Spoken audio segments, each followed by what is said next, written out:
Hello friends, welcome back to my channel. তোমরা কেমন আছো? আশা করি খুব ভালো আছো, আর আমিও খুব ভালো আছি। তো আরও একটি মিনি ব্লগ নিয়ে চলে এসেছি তোমাদের সামনে। তো দেখো, এখানে দুপুর থেকেই আমি স্টার্ট করছি। প্রথমে মেয়ের খাবারটা আমি বসিয়ে নিয়েছি, আর এদিকে কুকারে দিয়েছিলাম ডাল।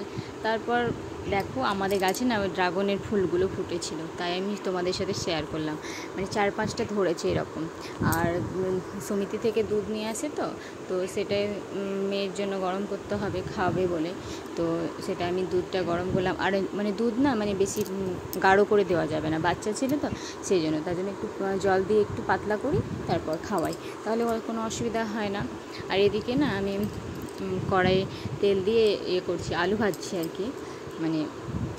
আলুটা ভাতের সাথেও খাওয়া যাবে, মুড়ির সাথেও খাওয়া যাবে, রুটির সাথেও খাওয়া যাবে, এরকমভাবে আমি আলুটা ভাজছি আর কি। তো মা বললো যে তুমি আলুটা ভেজে নাও, আর আমি এদিকে কাজগুলো করে নিই, তাই আমি এদিকে করছি। আর আজকে না মা সার্ফ কাটছে, তারপরে অনেক সব সার্ফ দেওয়ার ছিল, সেগুলোই দিচ্ছে। আর তারপরে ধরো সামনে পুজো আসছে, তো ঘর তো ঝাড়তে হবে, মুছতে হবে, আর আমাদের যেহেতু মাটির বাড়ি, নেকানোর ব্যাপার আছে, তো সেগুলোই না মা করছে। তাই মা বললো ভাতটাও বসিয়ে দিতে, তো মা সব কিছু করে দিয়েছিল, আমি একটু দেখছিলাম আর কি।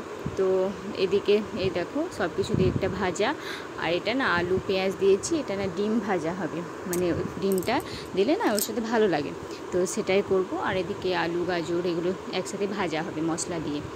আর দেখো, আমি ভাতে ফ্যানটা আমি ঝরিয়ে নিচ্ছি, আমি যেহেতু পারি না ফ্যানটা ঝরাতে, তবু দেখো না আমি কীভাবে ফ্যানটা ঝরাচ্ছি। হয়তো এরকমভাবে মা ঝরায় না ফ্যান, তা আমি এরকমভাবে করছি, আমি যেরকমভাবে পারি আর কি।